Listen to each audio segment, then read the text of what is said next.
ضربة قوية لمنتخب مصر. الاتحاد المصري لكرة القدم يعلن مدة غياب محمد صلاح. أعلن الاتحاد المصري لكرة القدم غياب محمد صلاح لاعب المنتخب الوطني مباراتين وغيابه عن مباراتين في كأس الأمم الإفريقية 2023.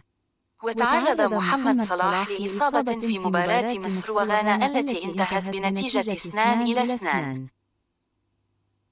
وأثبتت الأشعة التي خضع لها محمد صلاح قائد منتخب مصر عن إصابته بشد في العضلة الخلفية وسيغيب عن المباراتين المقبلتين للمنتخب في أفريقيا 2023 أمام كاب فيردي ثم مباراة دور 16 في حالة التأهل. الجدير بالذكر أن المنتخب الوطني يقع في المجموعة الثانية بجانب غانا والرأس الأخضر ومنتخب موزمبيق. إقراء أيضاً: أول منتخب يودع كأس الأمم الإفريقية 2023 من دور المجموعات.